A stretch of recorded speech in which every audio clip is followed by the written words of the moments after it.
Muy buenas noches. Hoy, hace 6 días, inició el gobierno de Claudia Sheinbaum. Mañana martes se cumple una semana del sexenio de la primera mujer presidenta.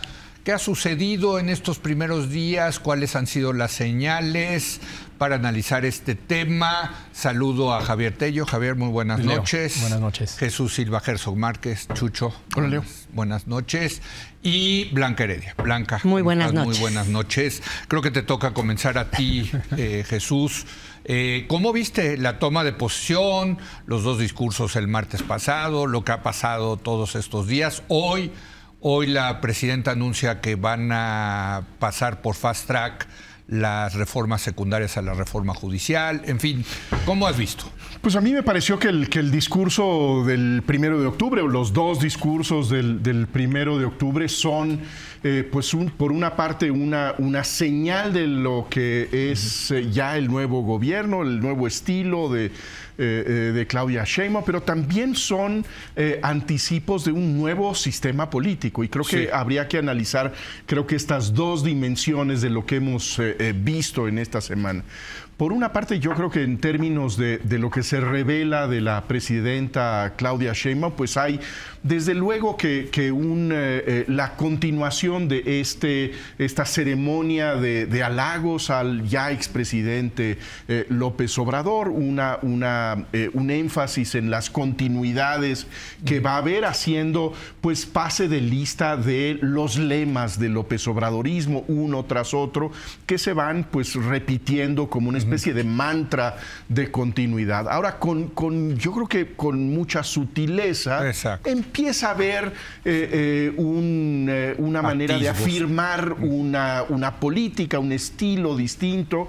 Yo creo que es interesante, bueno, pues el hecho de que subraya preocupación por el medio ambiente, las energías limpias, una agenda feminista que desde luego no existía en el gobierno de Andrés Manuel López Obrador, pero en el resto de los asuntos creo que lo que estamos viendo es pues básicamente una agenda que no solamente es de continuidad, sino que señaliza más la continuidad que estos aspectos en donde se distancia la presidenta de López Obrador.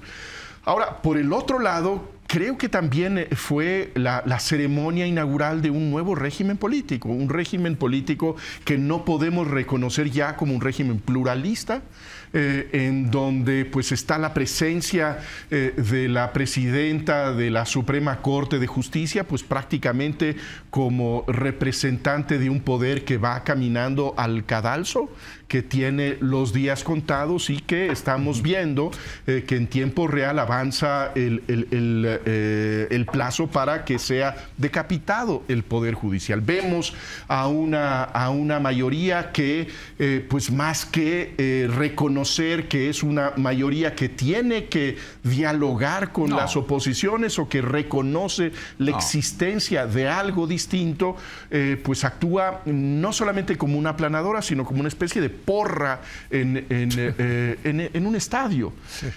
Y creo que otra de las evidencias de que no es ya un sistema pluralista es pues el que está totalmente barrida la oposición, que no hace ningún acto de presencia, no tiene la imaginación, la capacidad de coordinación para decir, aquí está un 40% de los votos que tiene cosas que decirle al país. Entonces yo creo que esas 2 serían pues las primeras señales que yo advierto esta semana. Blanca, ¿coincides con Chucho? En lo general coincido con Chucho. Yo lo que diría de la primera semana de Claudia Sheinbaum, a mí la frase que se me viene o la expresión es fuerza tranquila. Claramente estamos como en la segunda temporada de una serie, que es la misma serie, pero en donde el tempo, el ritmo, digamos, el volumen, las variaciones de intensidad son muy distintas. Eso me parece que es muy importante y muy claro señalarlo, ¿sí? Hay algunos otros elementos que me llamaron la atención, por ejemplo, en las mañaneras. y en general en que la empezaron forma, a partir del miércoles, ¿no? Exacto, en la forma en la que manejó su comunicación pública la nueva presidenta de México. Parece que hasta el momento, todo esto es, digamos, muy preliminar, tenemos muy poquitos días, pero yo observé dos cosas que me llamaron especialmente la atención. Primero, no hemos visto hasta el momento el uso de estos grandes distractores que solía usar Andrés Manuel López Obrador, en ocasiones incluso como casi generar unas crisis normalmente simbólicas inexistentes, que si se pelea con este jefe de Estado, el rey o este otro personaje. Cortinas de humo. Cortinas de humo, en momentos en los que había alguna situación complicada en el país. No observo eso y más bien observo una especie de retorno a la sensatez, a la lógica compartida. ¿Cuáles son las primeras acciones de la presidenta Sheinbaum? Ir a Acapulco. Eso es lo lógico, digamos. No merecería mayor atención este comentario mío si hubiésemos tenido normalidad los pasados 6 años. Pero es como estalla una cosa, pues la presidenta acude a esa cosa que todos estamos viendo, es lo que requiere mayor atención. Sinaloa, por ejemplo, también el nuevo secretario de Seguridad, pues se reúne con el gobernador. Otra vez, una mayor congruencia entre lo que la mayoría de los que estamos atentos a la situación nacional, y más quienes lo padecen, ¿sí? Como una sintonía mayor entre las prioridades percibidas y las prioridades sobre las que actúa la jefa de gobierno nueva en este caso. Un segundo elemento que me gustaría apuntar y que a mí la verdad me sorprendió porque no, aunque es como una cosa tan obvia, me gustó por su sutileza y por su fuerza. Lo que había ocupado buena parte de las mesas de análisis, sea en público o en privado, desde antes incluso del 2 de junio, es qué tanto se iba a diferenciar, qué tan rápido y en qué temas la nueva presidenta de su antecesor. Y me parece que por el momento lo que hizo desde el segundo prácticamente de ser presidenta, fue marcar la diferencia por el lado más económico, que es por el lado de género. De género. Ah, de género, sí. Es incontestable, digamos, claro. Ella es mujer, él es hombre, pero lo que es importante, me parece, es dos cosas. Uno, es la forma de diferenciarse que le resulta menos costosa potencialmente a Claudia Sheinbaum, la más eficiente, la más barata, déjenme ponerlo así, pero también es una que le abre una posibilidad de comunicación con distintas clases sociales. Que esto es algo que estaba completamente ausente o casi prácticamente ausente en el discurso de Andrés Manuel López Obrador, que era, como aquí se ha comentado y en muchas otras mesas, todo el tiempo de la confrontación. La polarización. Y las élites por un lado, el pueblo por el otro. Al hablar de mujeres y no poner además solamente el énfasis en las mujeres más humildes, en las que tienen mayores vulnerabilidades. Ahí también creo que marca una diferencia y abre un puente, llamémosle así, transclasista, interclasista, de diálogo, que me parece también significativo. Es temprano, pero esas son algunas de las cosas que yo observo como, digamos, distintas. Javier, tú estuviste con nosotros en la mesa del martes analizando el primer día y tú muy, creo que correctamente dijeron, a ver, fue un primer día. Llegamos a la conclusión de que fue un buen primer día, pero fue un día. Sí. Ya van más días que has visto, ¿no? Sí, hay el riesgo de sobreanalizar, pero también es nuestra chamba, ¿no? Sí, entonces, sí, exacto. No podemos esperar 400 años a tener una opinión respecto al primer día de Claudia Sheinbaum, ¿no? Hay que emitirla ese mismo día. Claro. Entonces, reconozco que también hay que hacer lo que estamos haciendo en esta mesa. Sí. Coincido con mucho de lo dicho, que primero está el tema de ese día, esos discursos, y luego está el tema de si esto es un nuevo régimen, que fue lo que ellos prometieron. Y creo que el debate no es si hay o no hay un nuevo régimen, yo creo que sí. La pregunta es cómo describirlo claro. y si es posible ya de manera contundente, sin lugar a duda, hacer una u otra descripción. Y ahí es donde empiezo a diferir un poco con Chucho. En efecto, si yo tuviera que describir al nuevo régimen, es una manera negativa de hacerlo, y en ese sentido no me encanta, pero es lo opuesto a lo que estábamos tratando de construir antes, el régimen de la transición. Entonces, ahorita, por ejemplo, Chucho hablaba de pluralidad. En efecto, en este nuevo régimen no hay la idea de que hay muchos Méxicos y que esos muchos Méxicos hay que verlos reflejados en todos lados.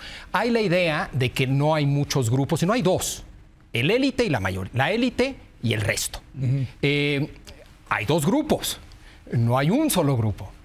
Claramente es una visión de esos dos grupos moral, donde uno tiene razón y el otro no. Casi por definición, ¿no? Pero en efecto es antipluralista, pero existen estos dos grupos, y yo sí sigo viendo, por más que este discurso feminista podría en principio permitir matizar eso, yo sí sigo viendo una visión en Claudia Sheinbaum, maniquea si quieren, de estos dos grupos. Sí, no rompe con ese no rompe discurso. Mucho con eso. En ese sentido, los contrapesos que desaparecen son los contrapesos que había pensando en esa pluralidad y que lo que había que contener era el poder público. Ahora los contrapesos que se buscan es entre esos dos grupos, la élite y la mayoría, y se pensaba que antes la élite tenía demasiado poder y había que poner contrapesos a ese excesivo poder de la élite.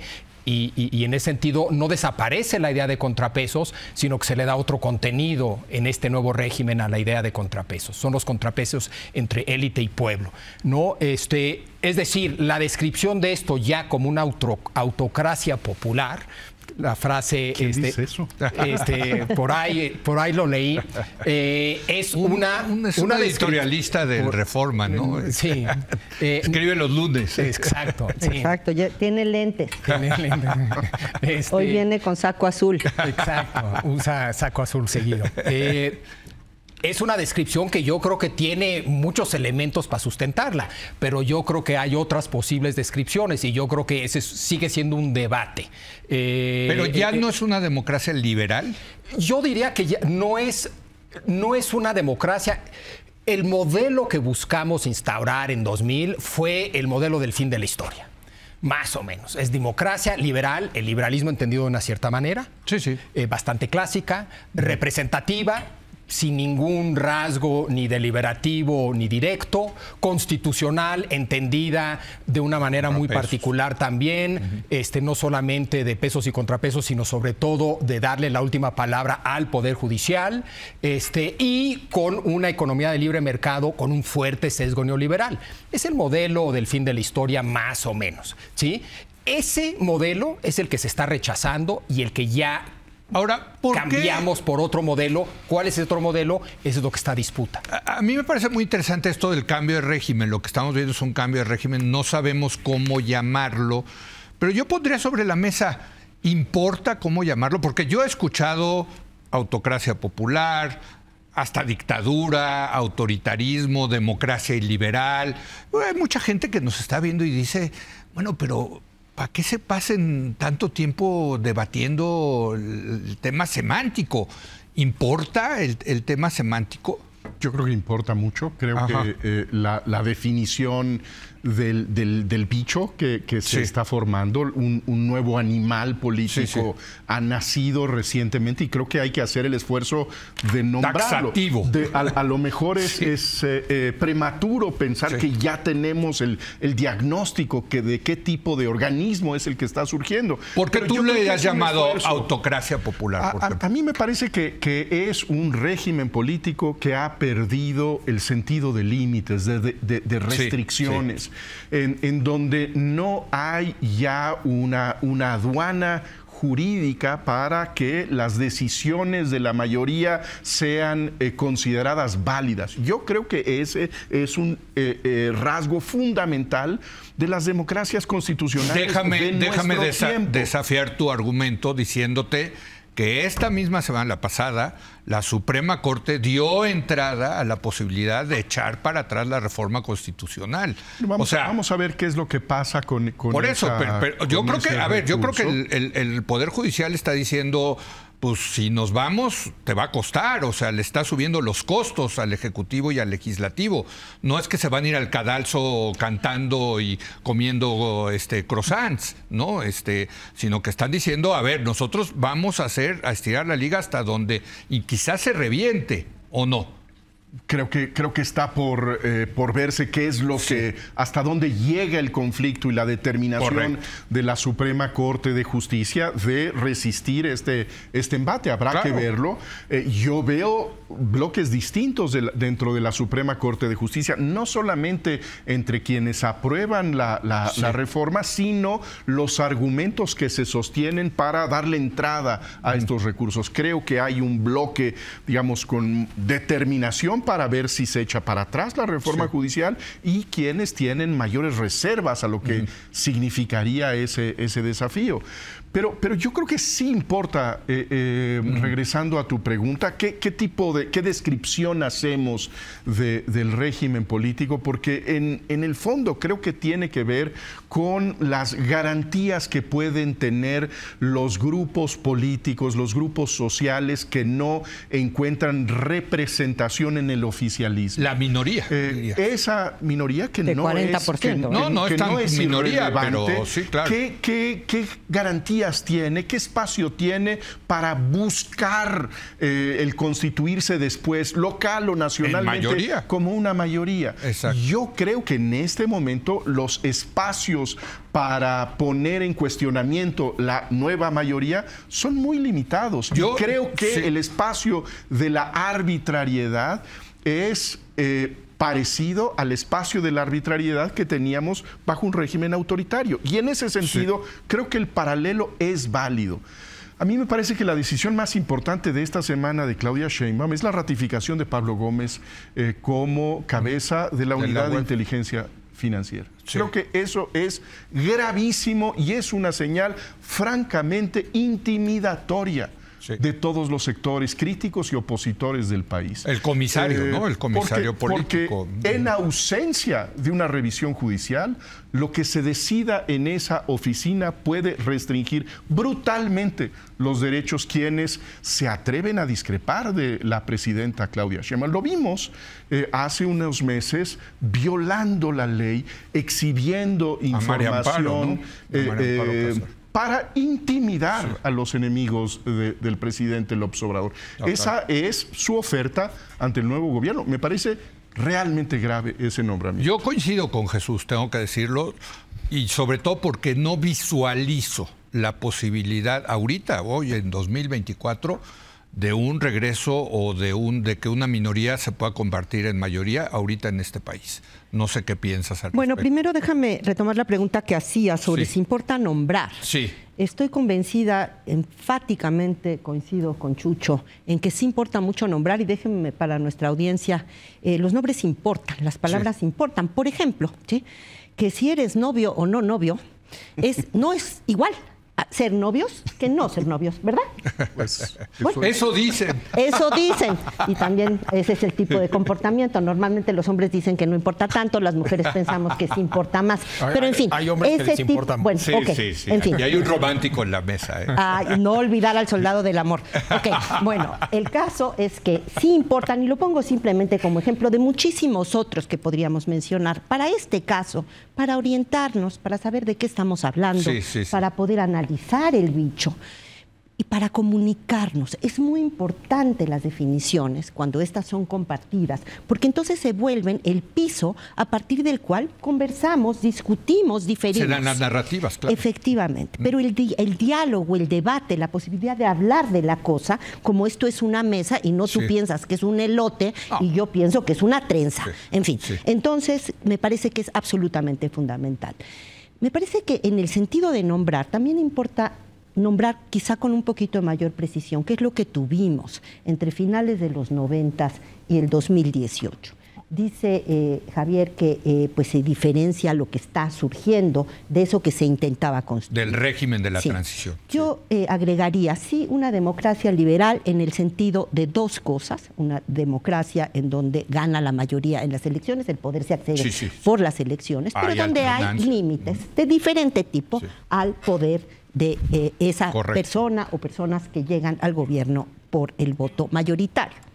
En el caso de nuestra democracia, como todas las que surgieron en el mundo o se reconfiguraron en el mundo a partir de los 90 en adelante, ese formato básico de democracia constitucional o liberal, competitiva con límites, se le agregaron una serie de cosas que son una serie de rasgos contramayoritarios, que buscaban aislar áreas de decisión del gobierno del impacto de la política en concreto, para que no se tocaran esas y dieran estabilidad sobre todo al funcionamiento de los mercados. Todo ese entramado efectivamente está siendo, ¿sí?, puesto en duda y atacado, déjenme ponerlo así, por lo que hemos venido viendo en los últimos meses. En particular, la reforma del Poder Judicial. Me parece que todavía hoy no es posible, desde mi punto de vista, y lo han señalado también ya aquí, ponerle un nombre preciso. Tenemos que ver un poquito más de tiempo qué es lo que pasa. Hay una pieza que sigue de ese viejo régimen, varias piezas de hecho. ¿Para ti sigue siendo democracia esto? Sí, hasta hoy sigue siendo democracia. Existe todavía el entramado institucional básico para que hoy haya elecciones y un partido minoritario podría convertirse en mayoría. Okay. Está en riesgo la parte de límites constitucionales al poder ejecutivo y legislativo, sin duda. Se mantuvo, y esa es una diferencia que también conviene, los invito a aquellos que tengan ese tipo de intereses, comparar los 100 puntos que originalmente presentó Claudia Sheinbaum con los puntos que presentó en el Zócalo el 1 de octubre. Por ejemplo, una de las diferencias, en el primero sí aparecía la desaparición de los órganos constitucionales autónomos. Sí, ya no, en el segundo no, que es uno de los elementos más contramayoritarios y que además habría que tratar por separado, porque no es lo mismo uno de los organismos que ahí se mencionan que otros. Entonces, simplemente, como yo creo que sí seguimos siendo una democracia, pero sí hay riesgos importantes para estos elementos de esa democracia en el fondo oligárquica de esta otra democracia por su base social y en todos sentidos mayoritaria. ¿Sabes qué me llama la atención de este debate de cómo nombrar a esto que está surgiendo? Que sí hay, digamos, posiciones muy claramente distintas, ¿no? Los que piensan que ya no hay democracia, ¿no? Y los que piensan que seguimos teniendo democracia, pero incluso tenemos una mejor democracia. Claro. Porque se llama democracia participativa y esta cuestión, la misma presidenta lo ha dicho, ¿no? A ver, ¿a qué le tienen miedo de elegir a los jueces? Que los elija la gente. Eso es más democracia. Eso es más democracia en esa concepción. Entonces, no hay posibilidad, no hay diálogo, me parece, o no hay posibilidad como de que sean compatibles esas dos visiones. Mira, ¿o no? yo te diría que sí hay posibilidad. Okay. Y el lunes pasado hablábamos de polarización y hay dos tipos de polarización básicamente. La emotiva, que es una polarización que descalifica moralmente al otro. Sí. Y la ideológica, que son ideas distintas. Sí. Yo viví, por ejemplo, en una época en Inglaterra de profunda polarización ideológica entre el Partido Conservador, con la llegada de Thatcher, y el Partido Laborista, que en esas épocas, bajo su líder Michael Foot, era bastante de izquierda. Ahora, el diálogo era maravilloso. Sí, claro. Simple y sencillamente no estaban de acuerdo en nada, pero había, en un sentido, un territorio compartido que permitía ese debate ideológico. El problema de la otra polarización es que no me importan tus ideas y tu postura, te descalifico de entrada. Eso es lo que impide el diálogo. Y México sí tiene algo de eso, de ambos lados. No estamos tan mal como Estados Unidos está hoy, pero es algo que hay que cuidar. Yo te diría que, y regreso al tema de las palabras, claro que importan muchísimo. Detrás de las palabras hay ideas, es decir, principios y valores. Y no solamente, sino que uno actúa con las palabras. Cuando digo te prometo, no estoy diciendo algo que voy a hacer. Estoy prometiendo. O cuando te vas a casar y dices sí, acepto. Te estás casando, no estás diciendo qué vas a hacer, no es una descripción de qué vas a hacer en un futuro. Entonces uno actúa con las palabras. Ahora un presidente, una presidenta, más. Cuando un presidente o una presidenta dice algo, es importantísimo. ¿no? Muchísimo más importante de lo que aquí decimos, ¿no? No, bueno, y etcétera, sí. etcétera. Entonces, las palabras importan muchísimo. Además, está detrás de esas palabras ideas y principios. ¿Qué es democracia? Lo que está a debate. Es decir, no solamente es un debate semántico, es un debate de valores y principios. ¿Qué valores y principios de la democracia son los que más Para ti sigue queremos? habiendo democracia en México. Yo te diría que precisamente el debate que estamos teniendo es qué democracia. Con el riesgo que en una de esas podría ser ninguna. Hay quien piensa, uno de los debates de fondo hay quien piensa que la democracia liberal representativa constitucional no solamente es la deseable, sino que en el fondo es la única posible. Sí. Hay quien piensa que no. Sí. No solamente hay quien piensa que no, hay quien piensa, algunos de ellos en Morena, que hay una mucho mejor democracia allá afuera que esa. Es correcto. ¿No? Genuinamente, y lo piensan genuinamente, y hay que tomárselo en serio. Hay quien piensa que Cuba es una democracia. Probablemente. No, sí, yo lo he escuchado, ese argumento, ¿no? Y yo te diría que el tema de límites, la diferencia no es si hay o no hay límites, es la idea de gobierno limitado. Claro que tiene que haber límites, ¿no? No queremos, nadie quiere un gobierno que hace lo que se le da la gana y que puede hacer lo que se le dé la gana y que incluso puede ser caprichoso y que puede ser aleatorio, etcétera, etcétera, etcétera. ¿No? La caricatura de Calígula, etcétera, etcétera. Sí. Eso nadie lo quiere. La pregunta es, ¿tiene que haber límites? ¿Cuáles son esos límites? ¿Quién impone esos límites? ¿Cómo se operan esos límites? Entonces, Chucho bien decía que los límites que a él le gustarían son sobre todo límites que tienen que ver con limitar a la mayoría. Es decir, evitar lo que famosamente se ha llamado... Límites al poder, donde esté el poder. Pero muy sobre todo madisoniano. Público. Sobre todo público, porque nunca te he escuchado decir cómo limitamos al poder privado. No, me parece que también tiene que haber, por supuesto que tiene que haber un límite al poder privado de las grandes empresas, de los medios, por supuesto. Pero el énfasis... En este momento, la gran amenaza a la democracia liberal es la concentración del poder político. Y precisamente, creo que ese es el desafío de este momento. Y precisamente este momento es el resultado, según ellos, de que se acumuló el poder privado y el gran faltante, la gran amenaza político. Era el poder privado. Pero a través ahora del poder la político. Eliminación de los otros controles. Sí. Es que no había manera, según ellos, de enfrentar ese poder privado sin fortalecer el poder público. Ahora, claro que quieres hacer los dos. Y la pregunta es cuál es ese equilibrio. Y ahí, una vez más, probablemente no hay una respuesta que, olvídate al pueblo de México, que yo siempre pongo en la... Bueno, nosotros cuatro. Perdón, yo siempre pongo en la mesa, ya saben, mi propensión a hacer aguafiestas, pero ¿realmente han limitado al poder privado? ¿Realmente se ha limitado? ¿Vieron los que fueron a la toma de posesión? ¿Los invitados a la toma de posesión? Son los mismos que fueron a la toma de posesión de Zedillo y de Fox y de... A mí me parece que quizá perdóname, yo los sigo viendo y son los que siguen teniendo el poder económico, mediático. Pero sí hay una limitación en relación al pasado, digamos, a pre-2018, en términos de la capacidad de ese grupo social, digamos, el grupo con mayores recursos económicos, en términos de su grado de influencia sobre las políticas públicas, sobre las acciones de gobierno.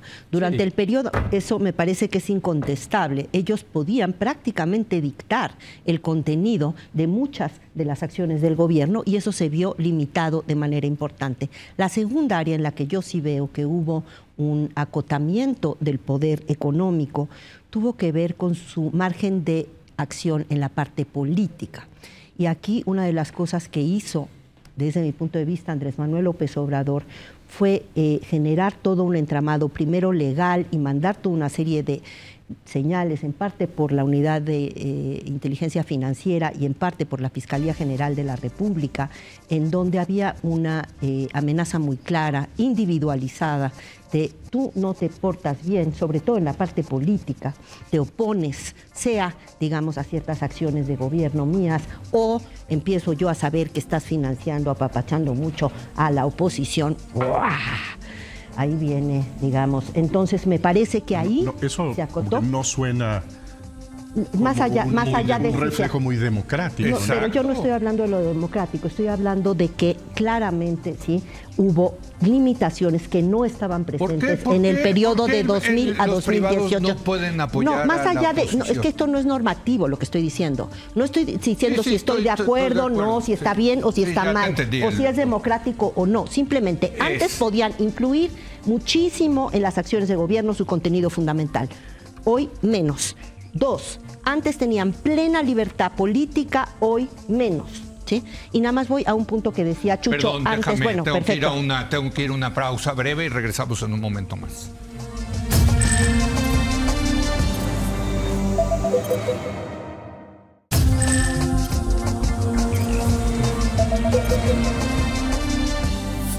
Estamos teniendo un debate muy interesante de lo que están haciendo, de cómo ponerle al bebé, ¿no? Que están haciendo, y hay diferencias importantes. Tú querías decir algo rápido, perdón. Sí, muy rápido. Hablando de esto, de la forma en que se ha limitado lo que yo veo en el poder económico. Decía Chucho hace rato que estamos transitando de estos límites que tenía el poder, sobre todo en la parte de la ley, ¿sí? Y la independencia que se fue construyendo para el Poder Judicial. Y decía que ahora va a cambiar todo eso por arbitrariedad. Simplemente aquí una acotación. No es lo mismo arbitrariedad que discreción, parece que estoy haciendo, pero creo que es fundamental. No es lo mismo arbitrariedad que discrecionalidad que se opera de acuerdo a ciertos principios generales. Ejemplo, durante el régimen priista clásico, ¿sí?, no se actuaba en términos generales de manera arbitraria frente a los inversionistas privados. Había ciertos principios generales que eran los que guiaban la discrecionalidad y que básicamente tenían que ver con zapatero a tus zapatos. Los empresarios se dedican a generar empleo, a construir empresas, a generar utilidades, pero no te metas en mi cancha. Por cierto, eso mismo aplicaba a los militares, ¿eh? Efectivamente, en muchos ámbitos, igual con la iglesia, con muchos factores, así se hacía. Pero no era totalmente de que hoy amanezco de una forma, te hago esto, te hago lo otro, sino que había ciertos principios que regulaban el uso de ese poder. A ver, ¿estás de acuerdo, Jesús? Creo que en general sí, pero desde luego que había mucho espacio para la arbitrariedad, también, para el capricho político. Sí. Creo que es el espacio que tenemos ahora y la amenaza es que no hay manera de limitar esas arbitrariedades a partir de la reforma judicial y de la desaparición de las oposiciones. Frente a la arbitrariedad que pudiera venir, creo que no hay manera de resistir. Creo que sí hay una condición inerme de las oposiciones que a mí me parece riesgosa y que creo que es incompatible con un régimen democrático. Y lo que dice Javier me parece muy interesante sobre estas dos posibilidades, estas dos avenidas de la polarización. Me parece interesantísimo el paralelo con el episodio thatcheriano en Gran Bretaña. Creo que es interesante lo que se está como perfilando en estos momentos con un estilo que sí creo que es distinto de Claudia Sheinbaum. Lo llamabas una fuerza tranquila, la de Claudia Sheinbaum. A mí me parece que hay un cambio importante y no sé si me parece alentador. El cambio que yo percibo en Claudia Sheinbaum es que frente a la hostilidad, al embate constante, cotidiano de Andrés Manuel López Obrador, que todos los días tenía en la agenda contra quién voy a hacer mi conferencia mañanera. Lo que yo veo en Claudia Sheinbaum es la política del desprecio. No existes, no te veo, no te nombro. Y dijo ella una fórmula que me pareció muy interesante que hay que aplicarle a ella. Sí. No existe lo que no es nombrado. Sí. Para Claudia Sheinbaum no existe el 40% de México y me parece una gran amenaza. Pero fíjate, ahí entra lo que dice, lo que creo que dice correctamente Blanca, de que la agenda femenina, la agenda de las mujeres, sí corta, sí llega a ese 40%. Creo que es un punto a tomar en cuenta, Javier. Y no solo, yo creo que hay muchos temas que son en ese sentido transversales, como pueden ser la seguridad. La seguridad es algo que afecta a ciudades, al México rural, al norte, al sur, tristemente a todos y en todos lados cada vez más. Creo que también el tema de la educación, cuando se habla de una primera infancia de 0 a 4, es un tema que también en principio... En fin, yo sí acepto tu punto. Creo que tienes razón que es un estilo distinto, no es el estilo Rijoso, eso no desaparece, sí, pero no necesariamente tiene que ser reemplazado con algo bueno, puede ser reemplazado con el desprecio, que también sería algo malo. Esperemos que no. Déjame darte un contraargumento que yo también noté en su discurso, que lo mencioné en su momento en el martes que estuvimos aquí. Yo le escuché decir una que otra vez, piénsenlo. Piénsenlo, y luego daba un argumentito de por qué ella tiene razón. Pero era un argumento. Y decía, piénsenlo.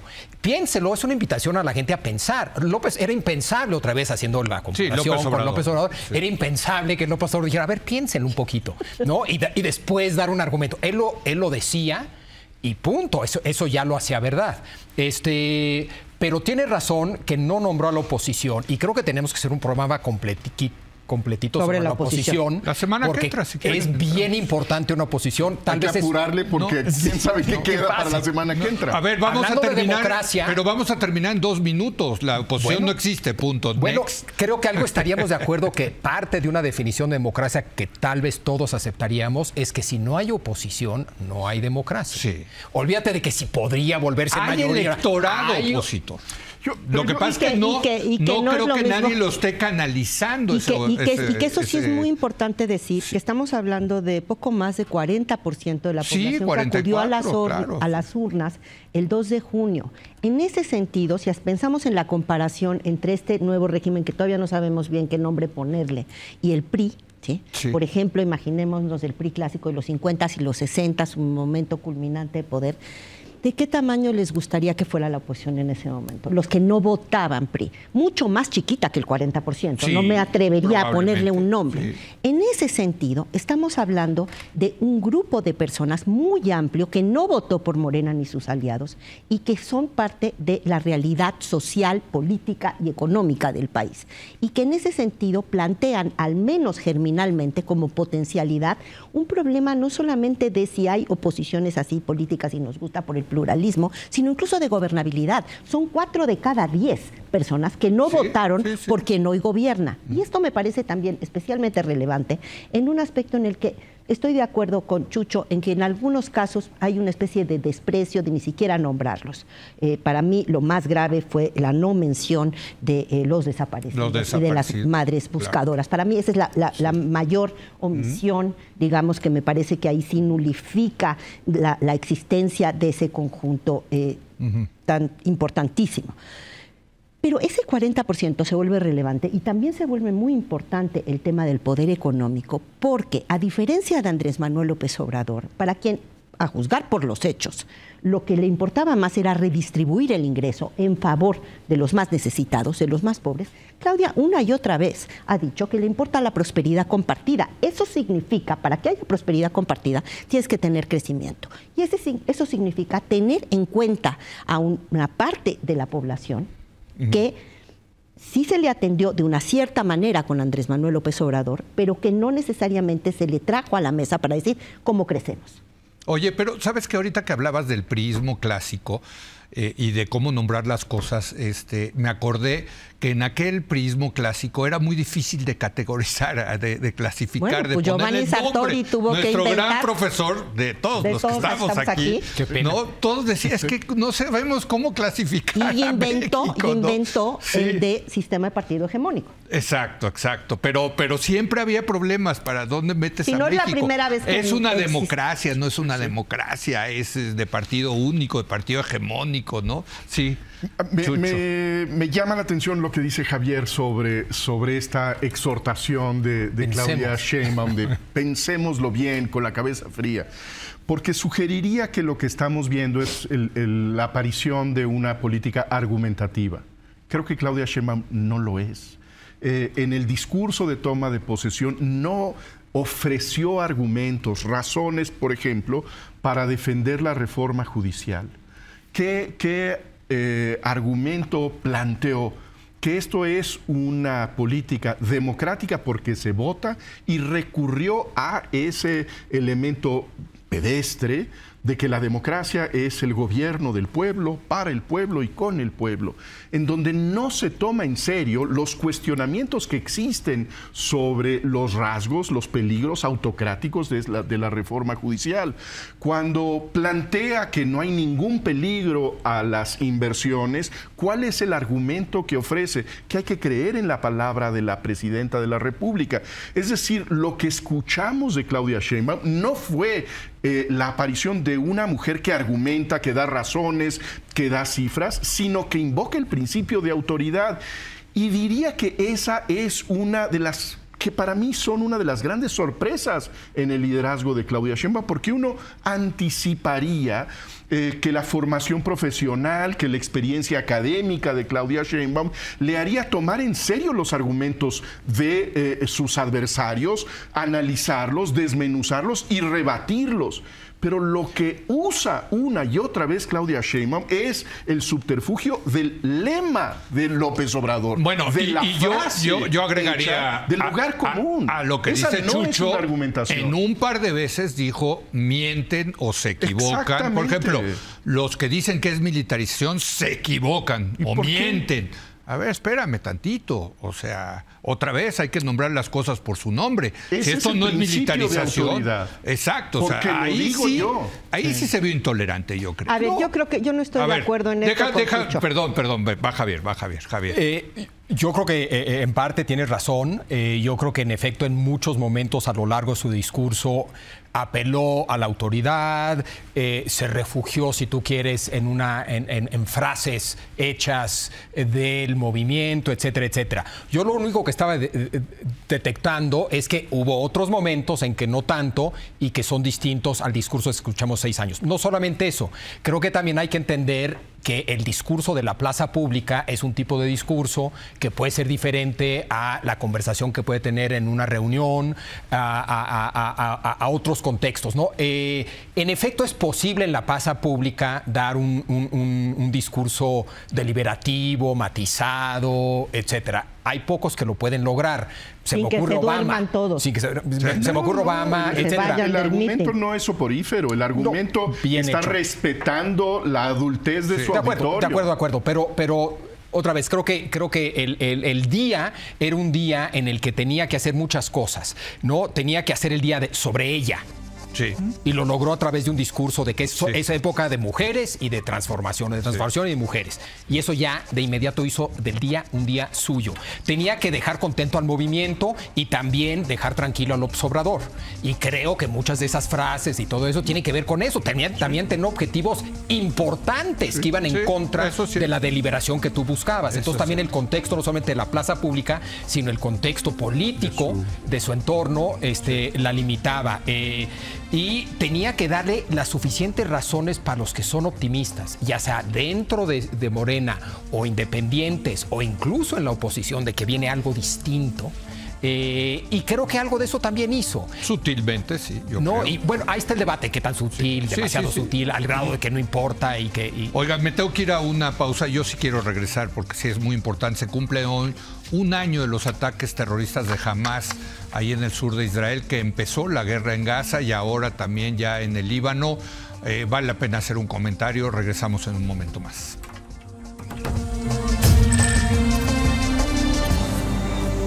Thank you.